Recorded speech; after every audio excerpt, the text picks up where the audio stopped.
game and about how this playoff picture could shake out. But let's talk a little bit about how the Bills got this done.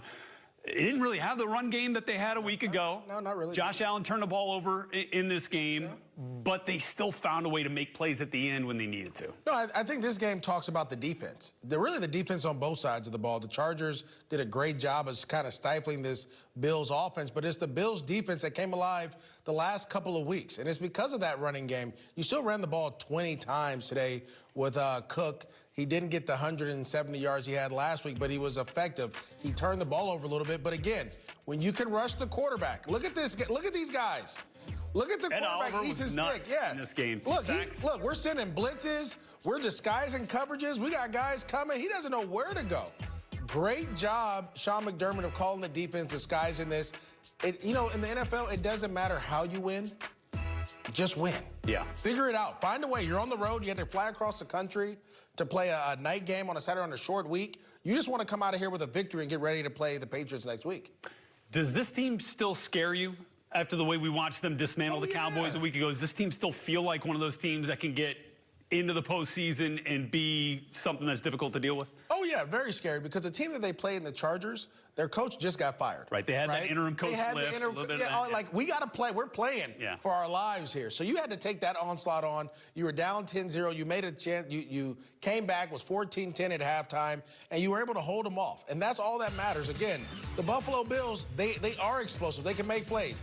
And, yes, this was a game they turned the ball over. I want to say they turned the ball over 3 times. You had an interception and 2 fumbles, one on a punt return on special teams and one by a running back. And yet you were still able to win a game, again, flying across the country to play a night game on a short week. Yeah. That's tough. It was just a lot against them. They found a way. And that's what it's all about, finding a way to advance and move on. You're now in the playoff. You're in the playoff picture, being in the wild card. Keep it going. And realistically, it felt like the Chargers were done before this game. Now they are now officially eliminated from the playoffs. And because of the Bills win, the Browns now cannot clinch a playoff berth in Week 16. Let's look at the Bills' path to the postseason. Well, they can actually win the AFC East by winning out. And the Dolphins need to lose at least one game prior to Week 18, where they have the Cowboys tomorrow. And then they have the Ravens in Week 17, and then play the Bills in Week 18. So the Bills, you know, if they can get the Dolphins to lose one of these two, the Bills can absolutely win the division again. Oh. It's a real possibility. Wow. And then obviously the wild card. The Steelers moved to 8-7, 34-11 on top of the Bengals. And Mason Rudolph just 10 yards shy of a 300-yard performance, but got it done for the Steelers today, who come up with their highest point total of the season and just their second 30-point scoring output of the last 2 seasons. MJD and George Pickens, big reason why. Listen, George Pickens had 4 catches for 195 yards. Mason Rudolph threw for 290. I'm trying to do the math. Was that 95 yards he threw to everybody else? Yeah.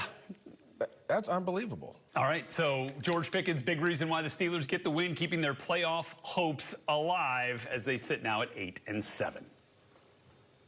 So they kind of control their own destiny in that regard. Let's go back to the way we started this Saturday from Pittsburgh. Jake Browning 3-1 as a starter. Mason Rudolph making his first start of the season and making it count on the second play from scrimmage, MJD. Yeah, when a safety takes a bad angle, you got to make him pay. Man, he made some splash plays that was needed. His pedigree showed, no doubt. You like the way he responded after the things that happened during the week? It was appropriate. I'll probably just say, you know, I kept receipts for sure. But, you know, guys and people, they just got a job to do. That's probably the biggest thing I took out of it.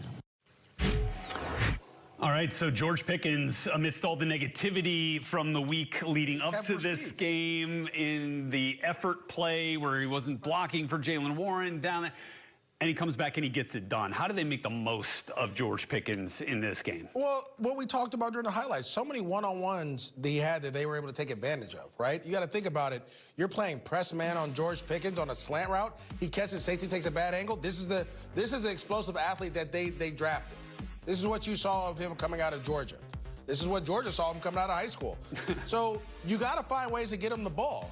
Only 6 targets is not enough for me. Yeah. That's not enough. You have to target him more because you see the production that you're getting. He had 4 catches for 195 yards. 2 touchdowns. With a lot of splash plays. Yeah, I mean, you're right, Mike Tyler. So let's try to get 12 targets, maybe for 8 catches. He may have 600 yards receiving. So to me, you want to try to get the ball to this young man as much as you can, especially if you're seeing single coverage. I know they've been trying to get him the ball the last couple weeks. Mr. Trubisky, the last quarterback, will kind of go away, go to Deontay Johnson. But listen, this kid's a playmaker. You got to find a way to get him the ball as much as you can. All right, so the Steelers get the dub 34-11, and the Bengals fall from the 6th seed all the way down into the in the hunt category, and depending on what happens tomorrow, going to be somewhere 9-10, and a lot of work to do to try to get their way back into the post.